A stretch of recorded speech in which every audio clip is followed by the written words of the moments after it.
In this video, I'm going to show you how to fix this application is currently overloaded in Telegram. Now, it's pretty easy to fix. I'm going to show you 3 different ways to fix it. Now, the first thing you're going to want to do is you simply just want to go to the Telegram app like I am so here and just click on settings in the bottom right hand corner of the screen. When you click on settings, you'll bring up to this page like so, where from here, we simply just want to click on the option called data and storage, which is right here, the green icon.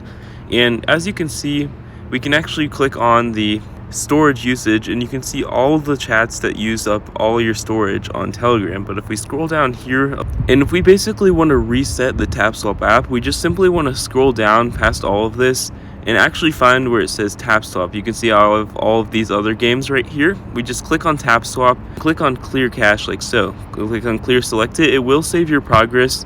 It will basically restart the app so that it makes it run a lot more efficiently. And as you can see, if we actually click on close now that it's been cleared, and go to the top and click on clear entire cache, you can actually see it will clear a bunch of storage from the Telegram app, making it run smoother on your phone. And the last way is you can simply just go restart your phone or even delete a few apps, because a lot of it comes down to storage. But this should fix your issue of the application currently being overloaded on Telegram. If you found another way, let someone know in the comments. Thank you.